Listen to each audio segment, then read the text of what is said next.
Hello दोस्तों। तो आइए आज इस सीरीज का आखिरी चैप्टर जो हमें सीखना है, जो हम सीखेंगे इस चैप्टर में। तो इस चैप्टर में हमें ध्यान देखना है, हमें ध्यान देना है कि क्या सीखना है और कैसे सीखना है। और इस चैप्टर के माध्यम से हम चैप्टर की थीम को समझने का प्रयास करेंगे और देखेंगे किस तरीके से लोकतंत्र भारतीय राज्य व्यवस्था में सफल हुआ और लोकतंत्र की क्या विशेषता है, लोकतंत्र के क्या मानक हैं, लोकतंत्र कैसे कायम होता है। इन सब सारी बातों पर चर्चा करेंगे और इन सारी बातों को डिस्कस करते हुए हम देखते हैं कि लोकतंत्र के कौन कौन से स्वरूप हैं, क्या बातें हैं, क्या डिबेट हैं, क्या विचारधारा है। लोकतंत्र के विभिन्न पहलू क्या हैं, शासन के स्वरूप क्या हैं। ठीक है।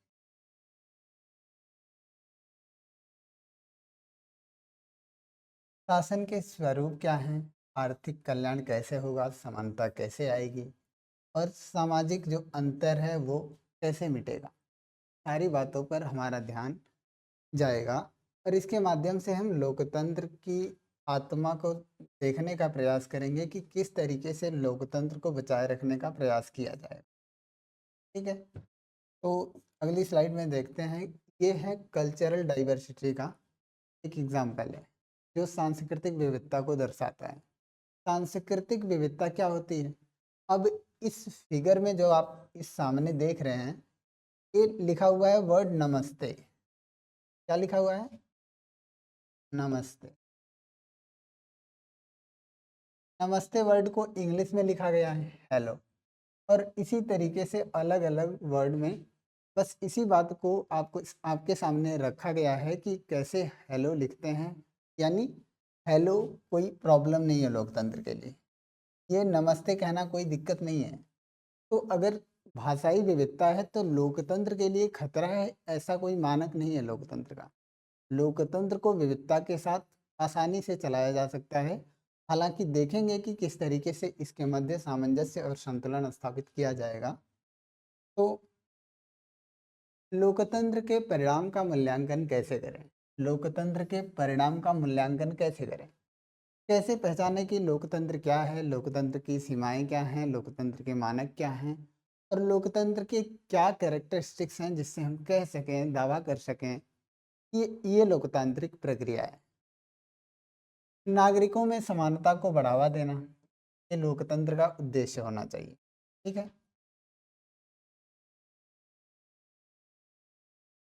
समानता को बढ़ावा देना लोकतंत्र का उद्देश्य होता है।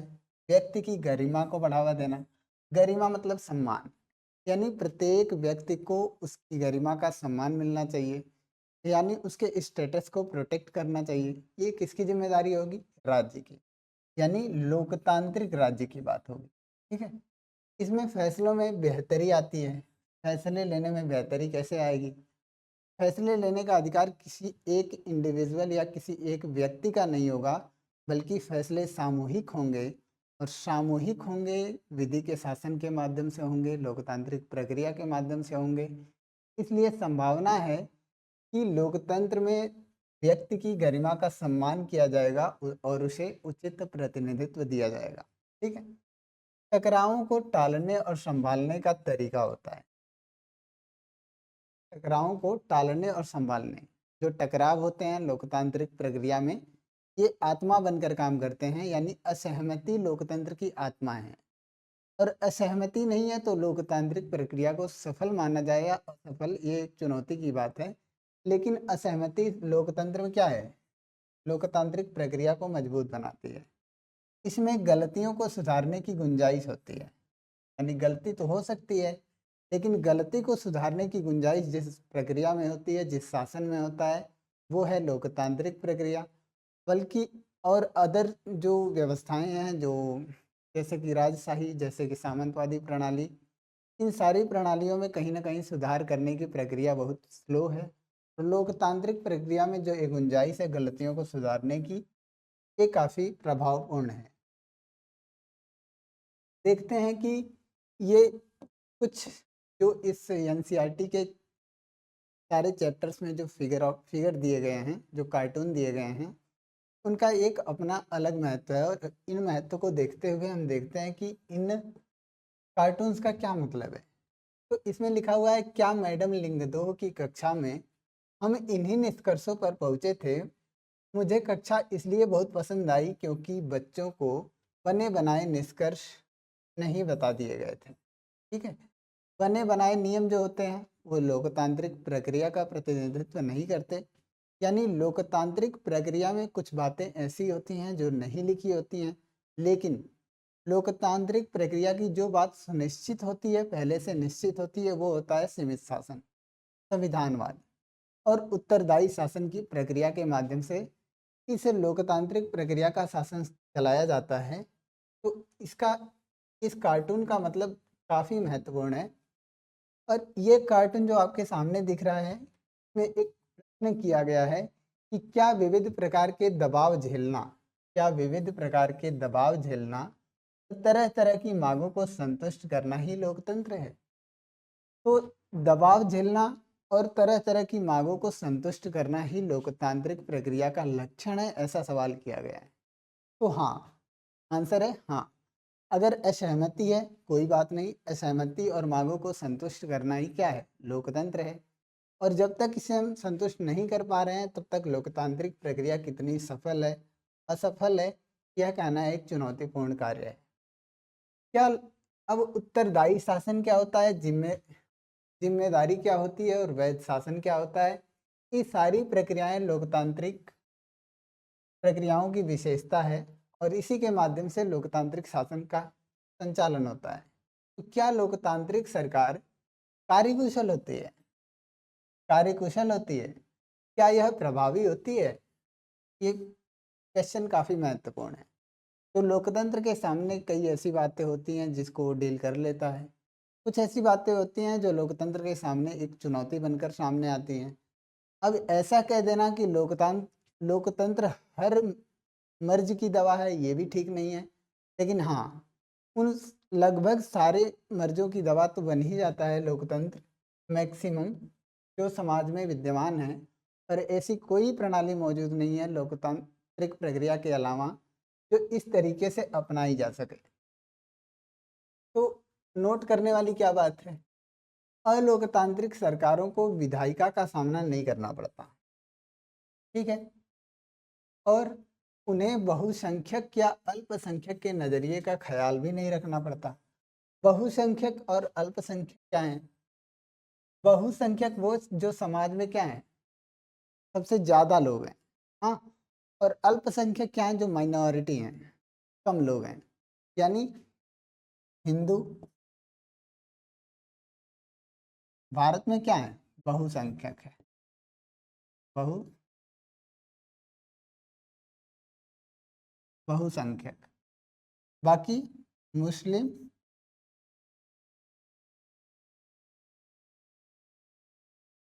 अल्पसंख्यक हैं।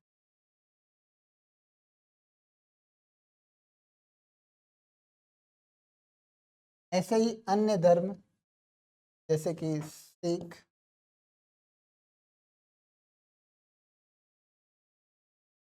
ईसाई, ये भी क्या है, अल्पसंख्यक की श्रेणी में आता है।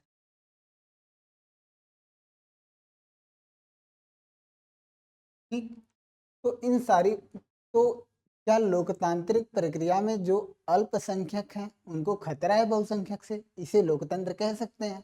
तो जवाब है नहीं, इसे लोकतंत्र नहीं कह सकते। लोकतंत्र का दूसरा मतलब यह है कि सामंजस्य और संतुलन स्थापित करते हुए समाज का संचालन करना, यानी बहुसंख्यक और अल्पसंख्यक के मध्य भेद को मिटाना। इस भेद को मिटाते हुए यदि हम शासन का संचालन कर पाते हैं तो लोकतांत्रिक प्रक्रिया सफल है। और वैध शासन क्या होता है, एक टर्म हमारे सामने है जिसे हमें सीखना है। वैध शासन जैसे कि कोई, मान लीजिए कोई फैमिली है, जैसे कोई परिवार। अब परिवार में क्या है, तीन चार सदस्य हैं, माता है, पिता है और बेटे हैं। लेकिन इसमें चलती किसकी है, माता पिता की। परिवार में माता पिता की चलती है और उसमें भी सबसे ज़्यादा जो चलता है वो पिताजी पिताजी की चलती है। इसका मतलब घर में कौन-सी सामान आएगी, कौन-सी सामान नहीं आएगी, इसकी अनुमति किससे ली जाएगी? या तो माता से या तो पिता से। यहाँ पे बेटे की भूमिका क्या है? नगण्य है, नगण्य है। अगर बेटे की भूमिका नगण्य है तो माता-पिता की भूमिका क्या है? महत्वपूर्ण है इस काम में। और इस बात की अनुमति देना कि ये सामान आएगी, ये सामान नहीं आएगी, ये अनुमति ही वैधता कहलाती है। और इसी को नागरिक शास्त्र की भाषा में क्या कहते हैं? नागरिक शास्त्र की भाषा में कहते हैं वैधता। और इसका अंग्रेजी ट्रांसलेशन है लेजी लेजिटिमेसी। ठीक है? तो उत्तरदायित्व क्या है? उत्तरदायित्व क्या है? लोकतांत्रिक प्रक्रिया में उत्तरदायित्व ही एक महत्वपूर्ण भूमिका निभाता है। लोकतांत्रिक प्रक्रिया में शासन को सीमित कैसे रखा जाए, शासन को सीमित कैसे रखा जाए एक चुनौती है। यदि हम यह कर लेते हैं तो हम कहेंगे लोकतंत्र क्या है? सफल है। लोकतंत्र सफल है। इसके माध्यम से हम उत्तरदायित्व सुनिश्चित करते हैं कि सरकार के जो विभिन्न अंग एक दूसरे के सहयोग के माध्यम से शासन कर रहे हैं, संचालन कर रहे हैं, वो किसी के प्रति उत्तरदायी हैं भी या नहीं। जैसे विधायिका, कार्यपालिका, न्यायपालिका। तो विधायिका और कार्यपालिका क्या हैं? जनता के प्रति उत्तरदायी हैं, इसलिए शासन को सीमित तरीके से शासन का संचालन किया जा सकता है। इन सारी बातों को देखते हुए हम दो बातें सीख लिए कि वैध शासन क्या है और उत्तरदायित्व क्या है। अब जिम्मेदारी की बात आती है तो हम ये देखते हैं कि जिम्मेदारी की बात आएगी तो इसमें नागरिक भी हैं और सरकार भी है। तो इसमें क्या है, नागरिकों के कुछ कर्तव्य होंगे, कुछ नागरिकों की जिम्मेदारी होगी, जैसे कि पर्यावरण को सुरक्षित रखना है, साफ सफाई रखने में मदद करनी है। इन सारी बातों का अगर ख्याल रखने की बात होगी तो कुछ कुछ कुछ कर्तव्य नागरिकों के बनते हैं तो कुछ सरकार के बनते हैं। इन सब सारी बातों को ही जिम्मेदारी के टर्म में समझने का प्रयास करेंगे। आगे देखते हैं कि वैध शासन क्या है। जो बातें हमने पीछे बताई वही सब है। वैध शासन एक सरकार वह होती है जिसमें हम नागरिकों के सही प्राधिकारी के रूप में स्वीकार करते हैं। और लोकतंत्र में यह वैधता इस तथ्य से आती है कि यह लोगों की सरकार है। हाँ, अगर लोगों की सरकार, यह महसूस होगा लोगों को और लोग उसे वैधता प्रदान करेंगे, सरकार को वैधता प्रदान करेंगे, तो ये माना जाता है कि लोगों की सहमति शासन व्यवस्था से है। लोकतांत्रिक प्रक्रिया से लोगों की सिंपैथी है, वो चाहते हैं कि लोकतांत्रिक शासन उनके देश में कायम रहे। अगर वे ये चाहते हैं तो यही एक वैधता के टर्म में सरकार को लेजिटिमाइज करती है और इसी के माध्यम से सरकार का संचालन होता है। उत्तरदायित्व क्या है, इसकी बात हमने कर लिया कि शासन पारदर्शी होना चाहिए और जवाबदेह होना चाहिए। जिम्मेदारी क्या है? जिम्मेदारी ये है कि जो शासन की प्रक्रिया है, लोगों को ये अनुभूति हो कि वो उस प्रक्रिया का हिस्सा हैं, लोकतांत्रिक प्रक्रिया में उनकी कोई भागीदारी है। यदि हम ऐसा करने में सफल हैं तो हम कहते हैं कि ये जिम्मेदारीपूर्ण हमने कार्य कर दिया है। ठीक है, देखते हैं अगली स्लाइड क्या है। अब लोकतांत्रिक सरकार के परिणाम और चुनौतियां क्या हैं? परिणाम और चुनौतियां क्या हैं? परिणाम जो है पारदर्शिता और कानून। पारदर्शिता क्या है कि सरकार कोई ऐसा काम कर दे जो जनता को पता ही ना हो, न्यूज़पेपर में पब्लिश ही ना हो, पत्र पत्रिकाओं में छपे ही ना। तो अगर कोई चाहे कि इसकी जानकारी उसे मिले तो एक पारदर्शिता बनी रहे। लोकतंत्र की आत्मा है पारदर्शिता। अगर हमने इसको बनाए रखा, राइट टू इन्फॉर्मेशन एक एक्ट आया था, सूचना का अधिकार 2005 में आया। इसके माध्यम से हमने क्या किया, पारदर्शिता में बढ़ाई, पारदर्शिता बढ़ाई शासन की, जिसके माध्यम से लोगों का यकीन शासन संचालन में बढ़ा और लोकतांत्रिक प्रक्रियाओं में बढ़ा। इसके माध्यम से शासन, लोकतंत्र और वैध हो गया। जनता ने उसे वैधता प्रदान कर दी।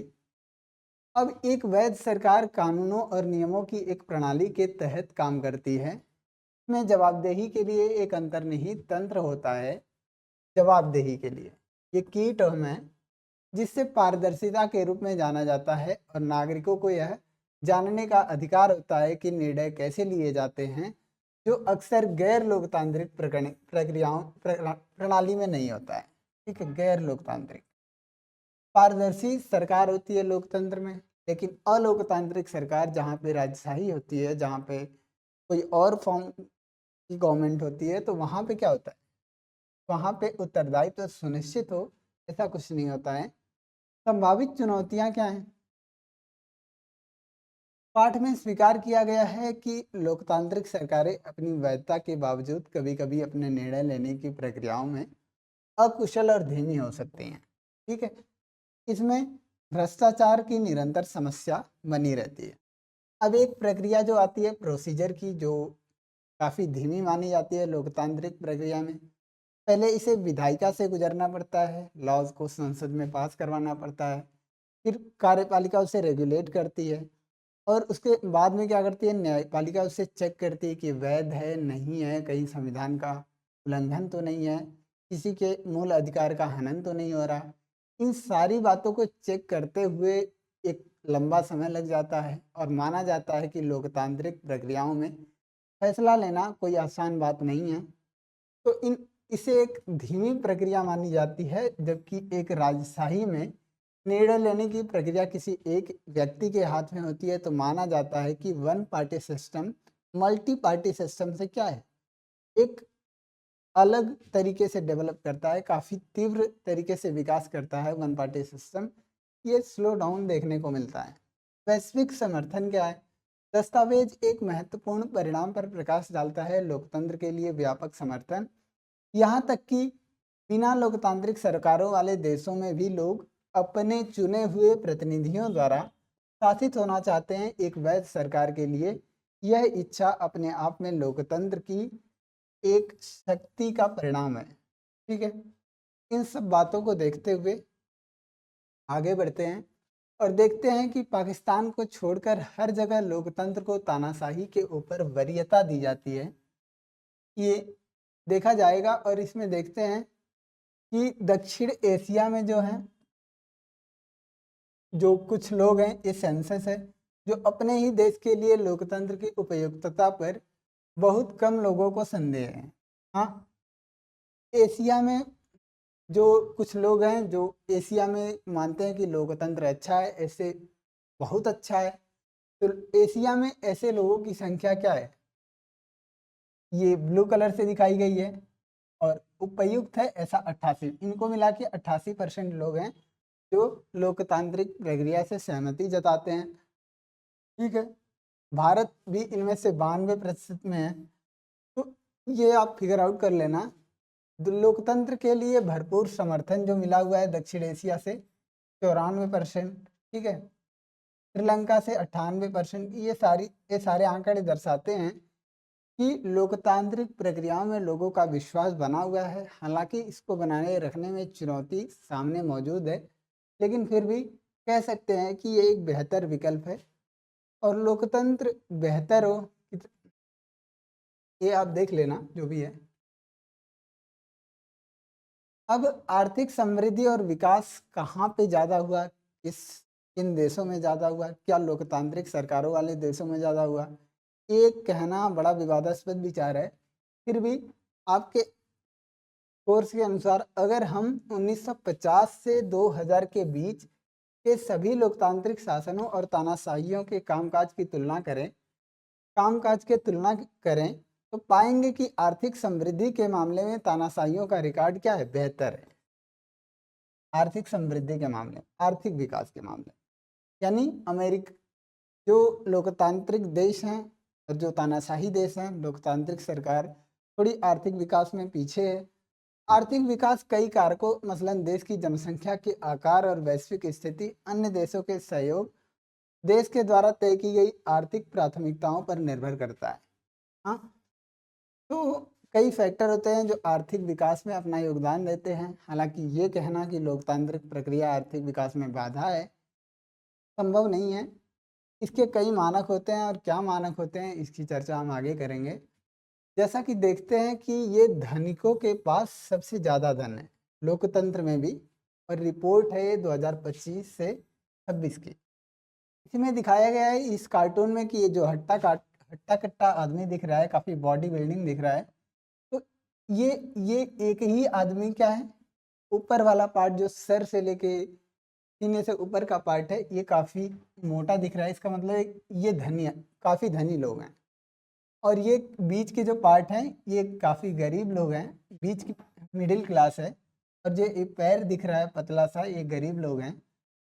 तो इसी सोसाइटी में अभी लोकतंत्र ने सबके मध्य समानता ला दिया है, स्वतंत्रता ला दिया है और न्याय स्थापित कर दिया है।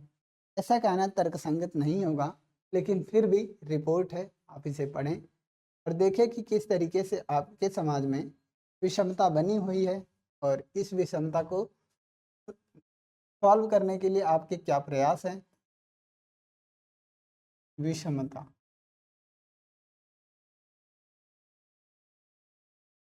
लोकतंत्र की आर्थिक उपलब्धियां क्या हैं, ये ये हम देख ये हमें देखना है। ये चार्ट एक बताता है कि आर्थिक विकास के मामले में तानाशाहियों का रिकॉर्ड थोड़ा बेहतर है, ये हमने पढ़ लिया है। लोकतांत्रिक शासन के अंदर भी भारी आर्थिक असमानता मौजूद है, जैसे कि दक्षिण अफ्रीका और ब्राज़ील ऐसे देश हैं, देशों के ऊपरी 20% लोगों का ही राष्ट्रीय आय के कुल 60% हिस्से पर कब्जा है। हाँ, और 60% हिस्से पर कब्जा है, जबकि सबसे नीचे के 20% लोग राष्ट्रीय आय के 3% हिस्से में 3% हिस्से में अपना जीवन यापन करते हैं। डेनमार्क, हंगरी जैसे मुल्क इस मामले में कहीं ज़्यादा बेहतर हैं। ठीक है, तो दो एग्जाम्पल है आपके सामने, एक दक्षिण अफ्रीका और ब्राज़ील का। इनमें देख सकते हैं कि किस तरीके से संपत्ति का संकेंद्रण बना हुआ है और संपत्ति की विषमता को वैधता मिल गई है। ये लोकतांत्रिक प्रक्रियाओं के लिए एक चुनौती है। अब ये चार्ट दिखाता है कि विभिन्न देशों में आर्थिक विकास की दरें जो 1950 से 2000 के बीच में थी। शासन का प्रकार और देश क्या है। सभी लोकतांत्रिक शासन 3.95 के दर से विकास कर रहे हैं। सभी तानाशाही जो हैं 4.42 की प्रतिशत के दर से विकास कर रहे हैं। यानी जो लोकतांत्रिक देशों के आर्थिक विकास की दर है वो काफ़ी स्लो है और तानाशाहियों के विकास की दर काफ़ी ऊंची है। तानाशाही वाले गरीब देश जो हैं वो 4.34% लोग हैं, और लोकतंत्र में गरीब गरीब देशों की अगर बात करें तो 4.28% है। यानी ये आंकड़े कुछ संतुष्टिजनक हो सकते हैं, लेकिन फिर भी इन आंकड़ों में काफ़ी चुनौती मौजूद है। ठीक है, अब इसे हम देखते हैं कि चुने हुए देशों में आय की असमानता। चुने हुए देशों में आय की असमानता, यानी अगर हम दक्षिण अफ्रीका की बात करें और राष्ट्रीय आय में प्रतिशत हिस्सा की बात करें, तो राष्ट्रीय आय में 64% हिस्सा जो है वो 20% लोगों के पास है। बाकी 2.9% हिस्सा जो है 2.9% लोगों के पास 20% हिस्सा है।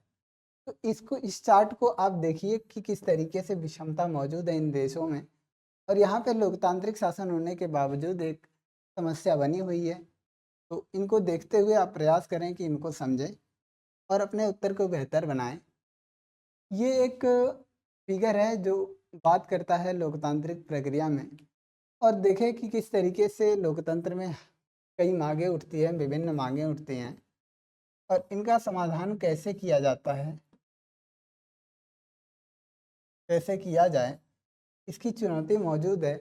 फिर भी तो इसमें पूछा गया है कि आवास, स्वास्थ्य सुविधा, स्कूल और भूख, ये सारे मुद्दे अगर समाज में उठ रहे हैं तो ये नहीं कह सकते कि ये लोकतांत्रिक प्रक्रियाओं की खराबी है। लोकतंत्र में ऐसी कई बातें उठती रहती हैं और ये लोकतांत्रिक प्रक्रियाओं के लिए काफ़ी महत्वपूर्ण हो जाता है। असमानता और गरीबी में कमी, इसको देखने का प्रयास करें और असमानता और गरीबी में कमी करना लोकतंत्र की एक रिस्पॉन्सिबिलिटी होती है। लोकतंत्र और आर्थिक समानता, लोकतांत्रिक व्यवस्था राजनीतिक समानता पर आधारित होती है, राजनीतिक समानता पर आधारित होती है। फिर भी हम आर्थिक असमानता को बढ़ते हुए पाते हैं। अगर ऐसा देखा जा रहा है कि आर्थिक समानता के लिए, राजनीतिक समानता के लिए हमने लोकतंत्र की स्थापना की है, अगर ऐसा नहीं होता है तो हमें उसे फिर से चेक करने की ज़रूरत है। कुछ धन कुबेरों के पास देश के अधिकांश आय और संपत्ति होती है, गरीबों की स्थिति और खराब होती जा रही है। समाज के सबसे निचले हिस्से के लोगों के पास जीवन बसर करने के लिए बहुत कम साधन है।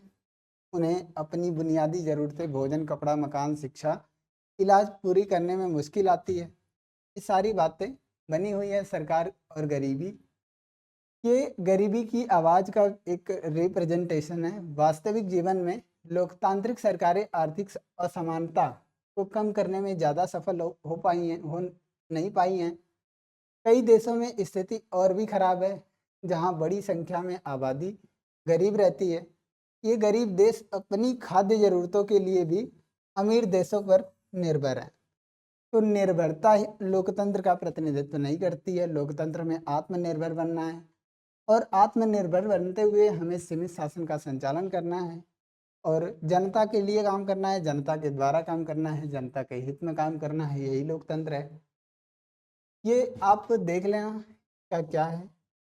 और सामाजिक विविधता में सामंजस्य और संतुलन, ये क्या है? ये पहली कक्षा से लास्ट कक्षा तक हम चर्चा करते आए हैं। लोकतांत्रिक व्यवस्थाएं विभिन्न सामाजिक विभाजनों और टकरावों को संभालती है। यह शांति और सद्भाव को बनाए रखने में मदद करती है। बेल्जियम इसका सफल उदाहरण है। पहले चैप्टर की बात है। गैर लोकतांत्रिक व्यवस्थाएं जो हैं, जो अन्य व्यवस्थाएं हैं वैकल्पिक, अक्सर इनमें मतभेदों को नज़रअंदाज करती है और दबा देती है। ठीक है। लोकतंत्र की दो महत्वपूर्ण शर्तें हैं। क्या? बहुमत का शासन।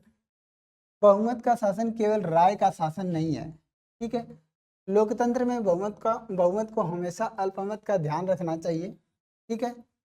सरकार को जन सामान्य की इच्छा का प्रतिनिधित्व करना चाहिए, जन सामान्य की इच्छा।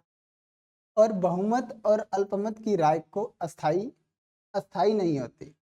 यानी बहुमत का शासन की बात लोकतंत्र नहीं करता। हालांकि चुनावी प्रक्रिया जो है उसमें बहुमत की प्रक्रिया फॉलो होती है, लेकिन लोकतंत्र में बहुमत को अल्पसंख्यक के साथ किस तरीके से संतुलित किया जाए, उनके मध्य टकरावों को कम किया जाए, भेदभाव को कम किया जाए, आर्थिक विषमता को कम किया जाए, सामाजिक असमानता को कम किया जाए और राजनीतिक अधिकार प्रदान किए जाएं। अगर इस तरीके की व्यवस्था कर पाते हैं तो हम ये कहेंगे कि लोकतांत्रिक प्रक्रिया सफल है। बहुसंख्यक समूह का शासन नहीं होना चाहिए।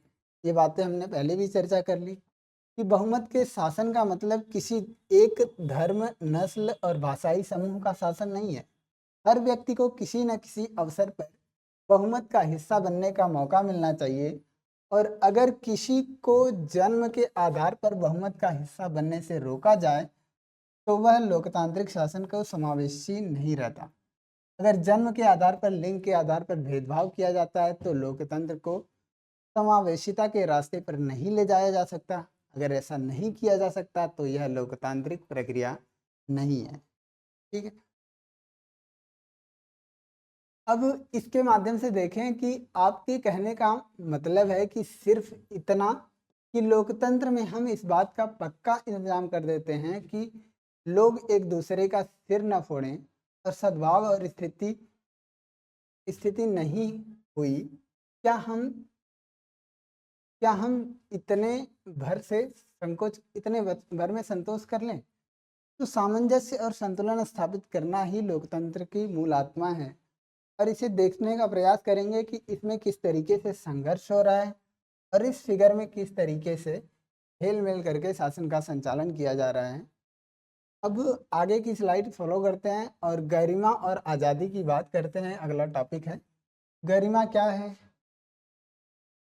लोकतंत्र में गरिमा और आज़ादी की अगर बात कर रहे हैं तो प्रत्येक व्यक्ति के अधिकारों का सम्मान करना चाहिए, उसके विचारों का सम्मान करना चाहिए ताकि उसके विचारों की समावेशिता हो, उसे उस लोकतंत्र से में हिस्सेदारी की अनुभूति हो, तो उसे हम क्या कहते हैं? गरिमा और सम्मान की आज़ादी होती है लोकतंत्र में, और सम्मान का महत्व किया जाना चाहिए, और सामान्यतया और उसे एहसास हो कि वो भी इस शासन के संचालन की भागीदारी कर सकता है, वो भी चुनाव लड़ सकता है, वो भी उसको उसे भी इस देश में अधिकार प्राप्त हैं और वो इस देश का नागरिक है। अगर ऐसी अनुभूति है, तो लोकतांत्रिक व्यवस्थाओं के संचालन में कोई दिक्कत नहीं आएगी। लोकतंत्र और महिलाओं की गरिमा की बात अगर आएगी, तो पारंपरिक जो समाज रहा है, भारत का पारंपरिक समाज, वो पितृसत्तात्मक रहा है और पूरी दुनिया का समाज ही पितृसत्तात्मक था। ऐसे में कहा जा सकता है कि लिंग भेद नहीं करना चाहिए। एलजीबीटीक्यू समुदाय भी आता है, एलजीबीटीक्यू आई। तो समाज में लिंग कई हैं, उनके आधार पर भेदभाव करना और संघर्ष करना ये लोकतंत्र का मानक नहीं है। लोकतंत्र का मतलब सामंजस्य और संतुलन स्थापित करना है। पुरुष प्रधान समाज, दुनिया के ज़्यादातर देश समाज पुरुष प्रधान रहे हैं और महिलाओं का संघर्ष जो रहा है अपने राजनीतिक और आर्थिक अधिकारों को लेकर रहा है। अगर इन इन सब बातों में संतुलन स्थापित कर पाएँ तो लोकतांत्रिक प्रक्रिया को आगे बढ़ा सकते हैं। लोकतंत्र की सफलता क्या है? जांच और परीक्षा होनी चाहिए लोकतंत्र की। बढ़ती अपेक्षाएं अगर लोगों की हैं तो वो लोकतांत्रिक प्रक्रियाओं को मजबूत करने जैसा है। जब लोगों को लोकतंत्र से थोड़ा लाभ मिलता है तो वे और भी अधिकारों की मांग करते हैं। ये लोकतंत्र के लिए बेहतर है, खराब नहीं है। शिकायतों का महत्व, लोगों की शिकायतें लोकतंत्र की सफलता की निशानी है। अब शिकायतें आ रही हैं तो हम ये नहीं कह देंगे कि लोकतंत्र कमज़ोर हो गया। चुनौतियाँ आ रही हैं तो लोकतंत्र को उसे सॉल्व करने की ज़रूरत है, उसे उसका समाधान करने की ज़रूरत है। अगर ऐसा करते हैं तो हम आगे बढ़ेंगे। लोकतंत्र और समाज क्या है? जातिगत असमानता के प्रभाव को कम करना चाहिए, जातिगत भेदभाव को कम करना चाहिए और नागरिकों की सजगता, यानी लोग अपने लोकतांत्रिक अधिकारों के प्रति ज़्यादा जागरूक हों, ऐसी व्यवस्था करनी चाहिए। उन्हें अपने वोट की कीमत पता चले और राजनीतिक भागीदारी का अवसर मिले। इन सब बातों को सुनिश्चित करते हुए लोकतंत्र आगे बढ़ेगा। मुझे सिर्फ अपनी बोर्ड की परीक्षा की चिंता करनी है, लेकिन लोकतंत्र को इतनी सारी परीक्षाओं से गुजरना है और उसकी परीक्षा लेने वाले जो लोग हैं, ये समाज है, ये हम लोग हैं। तो इतने बड़े लोग एक लोकतंत्र की परीक्षा लेने के लिए खड़े हुए हैं, तो लोकतंत्र के समक्ष चुनौती बनी हुई है कि किस तरीके से वो अपने को साबित करे और हम उसके साथ मिलकर शासन का संचालन करें। ये रोज़ा एक महिला हैं, वो बात करती हैं कि किस तरीके से उन्होंने अपना जीवन बिताया और जो लोग मानते हैं कि हमारे हमारे वोट का असर पड़ता है, यानी हम वोट देते हैं उसका कोई महत्व होता है, ऐसे मानने वाले लोगों की जो संख्या है दक्षिण एशिया में 65% है और बांग्लादेश में 66% है, भारत में 67% है। इसका मतलब है भारत में लोकतंत्र से अनुभूति और लोकतंत्र से सहयोग करने की प्रक्रिया में पार्टिसिपेट करने वाले लोगों की संख्या ज़्यादा है, जबकि वहीं पाकिस्तान में केवल 50%। यानी सैनिक शासन, तानाशाही शासन में ऐसा ही होता है। तो इसी के माध्यम से हम इस चैप्टर को ख़त्म करते हैं। अगर कुछ बातें जो आपको सीखनी है नहीं समझ आई तो आप कमेंट बॉक्स में जाके आप टाइप करें और उसका समाधान हम अगली क्लास में कर लेंगे। हालांकि इस क्लास के माध्यम से हमने इस नागरिक शास्त्र की सीरीज़ को ख़त्म किया और इसके माध्यम से हमने देखा कि किस तरीके से लोकतांत्रिक व्यवस्थाओं में सत्ता का बंटवारा होता है और सत्ता के बंटवारे के साथ साथ हमने देखा कि धार्मिक और जातिगत भिन्नता में सामंजस्य और संतुलन कैसे स्थापित किया जाता है। इनको स्थापित करने के लिए लोकतंत्र में दलों की भूमिका क्या है और लोकतंत्र क्या है, लोकतंत्र के परिणाम क्या हैं, इन सारी बातों पर हमने चर्चा किया और इसके माध्यम से इस सीरीज़ को हमने सफलतापूर्वक ख़त्म किया। और अगर आप चाहते हैं कि हम अगली कोई सीरीज चालू करें क्लास 9th 11th 12th, तो आप अपना कमेंट बॉक्स में कमेंट डालें, हम उसको फॉलो करेंगे और आपके समस्या का समाधान करेंगे। धन्यवाद।